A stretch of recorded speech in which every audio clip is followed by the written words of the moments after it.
Merci infiniment. Merci pour ces présentations-là, vraiment passionnantes sur le BNDF. Et puis, je suis tout à fait confuse de ne pas être là aujourd'hui avec vous. C'est la 23e réunion et c'est la première fois que je ne suis pas là. Le dernier topo était plutôt moins des sciences fondamentales que des sciences humaines. Et ça va vous retracer un petit peu ce qu'on fait depuis une dizaine d'années à Bordeaux et avec la volonté de le diffuser dans vos centres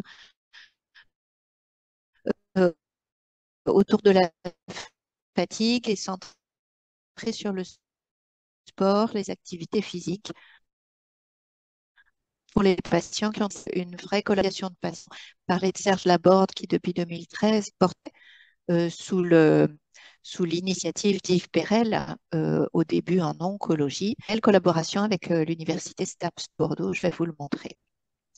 On a la chance d'avoir accueilli à Bordeaux il y a quelques l'effort et les programmes d'activité physique adaptée et de réhabilitation physique qui permettent d'améliorer à la fois la VO2 et à la fois toutes les performances psychologiques et qualité de vie des patients.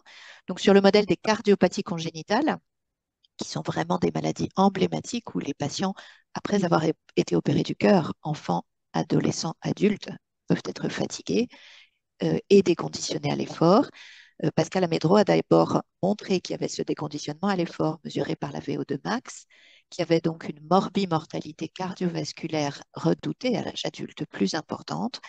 Et ce papier Princeps, c'est avec 140 jeunes de 13 à 25 ans qu'il a mis en place un programme de réhabilitation physique hybride entre le SMR et le domicile, 2 séances par semaine pendant 3 mois, et avec une mesure très fine de tous les critères de jugement, que ce soit les critères musculaires, cardio-respiratoires, enfin médicaux, et les critères d'échelle de fatigue, d'échelle de dépression, d'échelle de qualité de vie.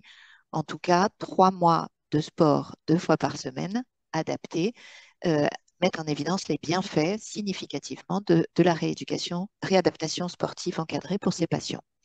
Et puis, Pascal nous apprend dans toutes les spécialités de notre pôle de pédiatrie à changer nos perceptions, à changer nos regards, à intégrer le TP, l'APA pour les maladies chroniques.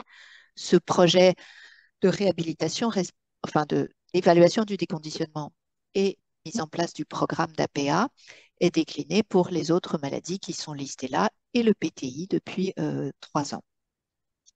Les recommandations de la Société française de cardiologie, Pascal Amedro nous les a transmises en 2018. Elles mettent dans le cadre des soins, ce n'est pas de la recherche, notre obligation en tant que pédiatre de faire une épreuve d'effort cardio-respiratoire, d'évaluer le déconditionnement de nos patients atteints de maladies chroniques, pas que les pathologies cardiaques ou respiratoires assez emblématiques, mais tous ceux qui ont des signes cliniques évocateurs d'un déconditionnement à l'effort, ou même avant un bilan d'aptitude au sport. On signe des certificats, mais on devrait de temps en temps vérifier qu'il n'y a pas de déconditionnement à l'effort par une épreuve dédiée. Donc, il y a un bel article dans Perfectionnement en pédiatrie qui a été publié il n'y a pas très longtemps, là, que vous pouvez regarder, mais où Pascal Amedro et ses collègues de Montpellier expliquent le matériel dont il faut s'équiper dans nos centres pour évaluer à la fois la composante respiratoire, la composante cardiaque, la VO2, le vélo, et puis il y a tout un tas d'échelles de fatigue, de qualité de vie adaptées qui peuvent être assorties à ces mesures objectives. Quand on essaye de faire un peu la pub de notre CHU de Bordeaux, où Yves Perel m'a accueillis dans les années 2000, c'est avec Michael Fayon autour de l'asthme et en oncologie pédiatrique qu'ils ont été pionniers pour intégrer des enseignants en activité physique adaptée auprès des patients payés par le CHU comme une infirmière et dédié donc à la cancérologie pédiatrique pour commencer dans les années 2000. Le REPOP, réseau de l'obésité que vous avez aussi dans vos régions, fait la même chose. Et la mucoviscidose fait aussi la même chose. Mais vous voyez, 25 ans après, il n'y a pas plus d'enseignants APA financés dans notre pôle que 4. Et au début, c'était largement des financements associatifs. Ça l'est toujours d'ailleurs pour certains d'entre eux. Voilà, cette loi sport et santé de 2016, elle nous oblige à mettre l'activité physique adaptée au premier plan des soins que nous apportons pour les patients en ALD et y compris autour de la transition. Ça, c'est Brigitte Lianas et Cyril Goiset qui, dans notre pôle, travaillent beaucoup. Je le montrerai pas plus que cela, mais en tout cas sur les adolescents et jeunes adultes, 15-25 ans, atteints de maladies rares. Et on aimerait intégrer des enseignants en activité physique adaptés à ces âges-là aussi. Voilà, et puis pour se recentrer sur le PTI, depuis donc 2013 que Serge Laborde a repris l'association de patients aussitôt. C'est très lié à l'université STAPS. Là, je n'ai pas trouvé d'autres photos de Thierry Westland, qui est l'enseignant référent des M2 de STAPS de Bordeaux. Et donc, nous accueillons des stagiaires en Master 1 ou en Master 2 depuis 10 ans chaque année autour des activités physiques adaptées. Alors, PTI, de temps en temps, on n'a plus trop d'idées, donc on leur confie des sujets qui sont autour de la rhumatologie pédiatrique. Mais en tout cas, je vous présente là trois collègues qui ont travaillé sur ces sujets. Trois collègues qui sont des enseignantes en activité physique adaptée de cette filière STAPS APAS, activité physique adaptée en santé. C'est une mention particulière de STAPS. Voilà, donc Cécile Rochard avait commencé en 2013. Bon, je vous le fais vite parce qu'on l'avait déjà présenté plusieurs fois, mais elle se demandait, à partir d'une vingtaine de patients, pourquoi les enfants qui ont un PTI font moins de sport à l'école ou en club. Elle a fait des entretiens dirigés, créés comme un outil de diagnostic éducatif, éducation thérapeutique du patient, et elle les questionnait sur leur pratique sportive,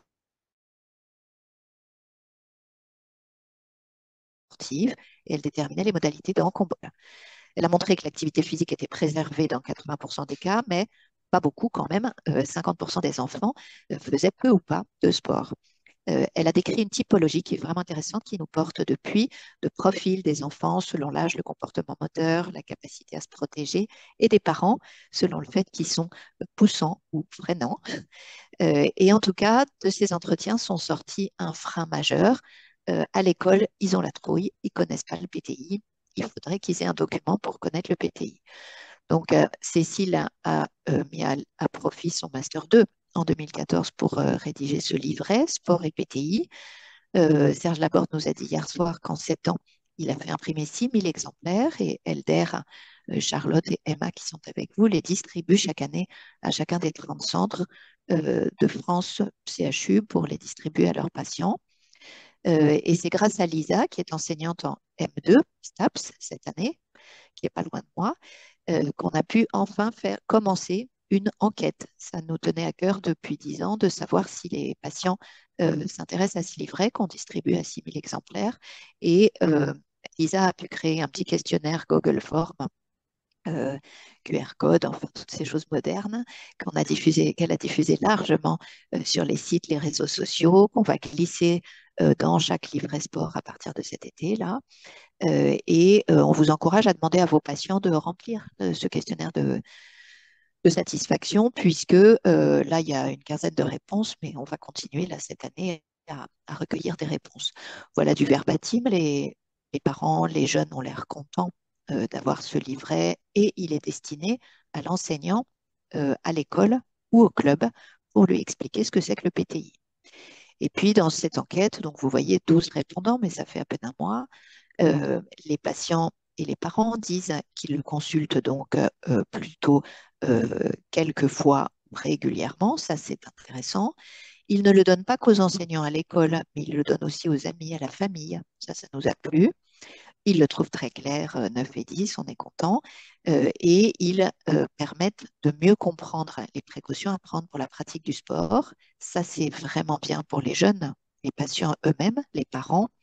Euh, nos étudiants appellent ça l'appropriation positive. Ils arrivent, les patients, après avoir lu ce document, à avoir un évitement raisonné des activités physiques à risque. On essaye de ne pas trop interdire, on essaye d'accompagner en sécurité. Alors, je ne reviens pas sur la très belle revue de la littérature que Georges vient de faire sur fatigue et PTI. On avait à peu près les mêmes références. Je veux juste insister sur le fait que Serge Laborde est co-auteur en tant que président de l'association de patients aussitôt, co-auteur de cet article I Wish là, qui a été cité, qui relève bien que du point de vue des patients, du point de vue des parents. Il n'y a pas beaucoup d'études, mais c'est le cas quand on fait des webinaires avec l'association aussitôt. La fatigue est un symptôme jugé très invalidant par une grande majorité des patients. Et elle est particulière, en effet, écrasante, comme a dit Caroline. Il y a d'autres verbatims qui sont vraiment intéressants. Euh, Marine Destruo, qui est aussi pas très loin, a fait en 2023 son stage M1 STAPS APAS. Elle a souhaité construire enfin, on lui avait confié l'idée de construire une échelle de fatigue euh, un peu personnalisée, 10 items, parce que celles qui existent, Kids ITP Tools ou bien la PETSQL, qui n'est pas spécifique de PTI, sont longues. 18 ou 20 items, plusieurs pages. Là, on avait envie d'une échelle, en fait, comme je suis toujours en retard à ma consultation, que les patients puissent remplir dans la salle d'attente en attendant. Donc, cette échelle a fait l'objet de son mémoire de M1 et on est en train de l'évaluer, là, de la comparer méthodiquement à ces deux échelles-là. Il y a déjà 40-45 patients évalués. Si un jour quelqu'un a envie de faire un travail pour exploiter cela, ça sera prêt l'année prochaine, je pense. Voilà. Et puis, donc, c'est les 3 dernières diapos. Euh, c'est c'est Marine qui a, sur son M2, pris le relais euh, non seulement évaluer la fatigue, mais évaluer, selon les euh, pratiques de Pascal Amédro que je vous présentais initialement, évaluer le déconditionnement à l'effort des enfants et des adolescents qui ont un PTI chronique. On s'est centré sur les chroniques. Donc, tout le protocole a été écrit, soumis aux instances réglementaires depuis janvier 2024. Il s'agit, pendant les consultations, après un peu d'organisation, de demander aux enfants de rester 2 heures de plus pour pédaler sur un vélo, évaluer leur force musculaire avec le hand grip, leur niveau d'activité physique avec un questionnaire dédié, avec des petites épreuves, et de remplir des questionnaires donc d'activité physique, de fatigue et de santé mentale et de qualité de vie.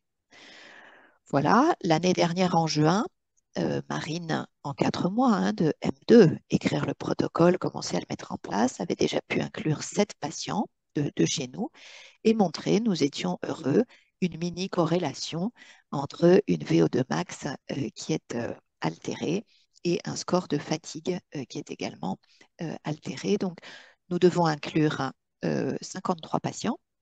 Pour l'instant, c'est Lisa Billet, donc, qui a pris le relais en M2 cette année, janvier à juin 2025.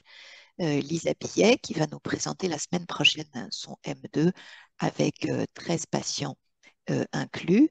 Alors, de façon un peu plus chiffrée, c'est des enfants donc, qui ont un PTI chronique, évoluant depuis pas mal de jours, euh, qui sont certains traités, certains en rémission, certains malades. Donc, il faudra vraiment qu'on ait un échantillon plus représentatif. Mais en tout cas, 38% d'entre eux ont une VO2 max altérée en dessous du score que Pascal Amédro a publié dans la population pédiatrique saine. Et 23% d'entre eux ont un SV1 également en dessous de la norme. Et le SV1, c'est le premier seuil ventilatoire avant, c'est très normé tout ça, je parle de paramètres que je connais mal, mais c'est le premier seuil ventilatoire avant que l'enfant ait atteint son maximum sur le vélo.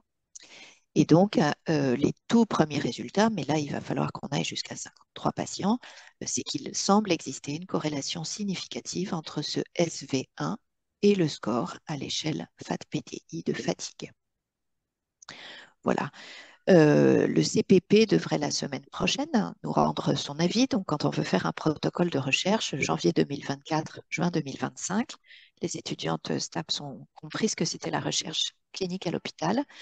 Nous serions très heureux d'ouvrir le centre de Montpellier où les collègues Eric Jesserski étaient très moteurs pour cette étude déjà il y a quelques années. Et puis nous serions euh, heureux d'ouvrir donc Robert Debré et Trousseau à Paris avec un bassin de population qui devrait nous permettre d'atteindre 53 patients parce que nous avons fait un peu le tour de nos patients PTI chroniques qui n'habitent pas à Pau ou Bayonne et qui viennent régulièrement.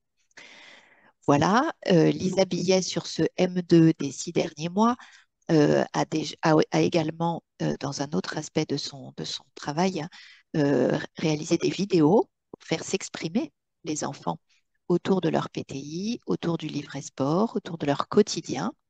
Et ça croise tout à fait avec une demande de la filière Marie, toute récente, qui, si vous allez regarder sur le site, diffuse depuis quelques années des vidéos de patients, un binôme patient-médecin responsable du centre de référence pour témoigner de leur maladie. Et si vous aviez des patients dans vos files actives qui seraient 8, 10, 12 ans, 15 ans, en capacité de témoigner, d'être filmés un peu et de raconter ce que c'est leur PTI, ben, ce serait un plaisir de signaler le nous. Et puis, on va tâcher d'organiser des séances de films avec la filière Marie. Mais déjà Lisa nous permet d'avoir 6 vidéos qu'on va re-regarder avec vous, peut-être tous, et un regard critique pour voir si on peut les diffuser. Voilà. Et puis, dernière chose, APA, qualité de vie, fatigue, ça touche à l'éducation thérapeutique du patient. Là aussi, un petit coup de chapeau à Serge Laborde qui s'est formé en éducation thérapeutique du patient et je vous montrerai dans les 5 dernières diapos tout ce qu'il fait. En tout cas, nous avions un programme ETP à Bordeaux commun entre les maladies du sang au sens large, oncologie, filière Marie et drépanocytose. Ce programme avait été déposé en 2017 et pour être très honnête, il ne fonctionne pas hyper bien parce qu'il n'y a pas beaucoup de soignants dédiés pour le faire vivre.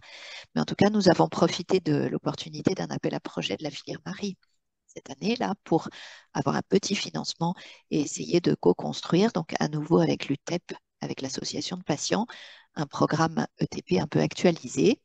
Et les séances vont être très vidéo, c'est de l'IETP, on s'est tous un peu formés, de façon à ce qu'on puisse vous fournir des petites bulles de vidéos de patients qui pourraient permettre à l'échelle nationale de diffuser ces ateliers pour que nos patients fatigués fassent un peu, reprennent un peu d'activité physique, en tout cas sachent comment soit se relaxer quant au risque hémorragique anxiogène, soit pratiquer des activités physiques. Voilà, et puis c'est, comme disait Elder, le week-end, ce week-end, là demain, le week-end patient, où chaque année, Serge Laborde reçoit depuis 10 ans 6 ou 7 familles, une trentaine de patients, enfants, fratries et parents, et toujours centré sur le sport. Et là ben, je n'ai même pas regardé ce qu'on va faire. Tiens, là, on fait souvent du canoë-kayak ou de l'escalade ou du paddle, et on va découvrir cela en fin de semaine. Voilà, si par hasard vous aviez les uns ou les autres qui nous écoutent des programmes ETP pour les enfants et les adolescents avec les cytopénies auto-immunes dans vos régions, ça nous intéresserait bien de les connaître ou de partager cela. Et puis, tout ce que je viens de vous présenter, là, c'est vraiment Caroline Néraud, qui est une pédiatre rhumato-immuno, qui est arrivée de Paris il y a 4 ans dans la région, qui va repartir malheureusement à Tahiti. Mais c'est vraiment Caroline qui a impulsé tout ce que je viens de vous présenter dans ce diaporama autour des enseignements que nous faisons à STAPS et puis de l'encadrement des stagiaires. Voilà, je vous remercie.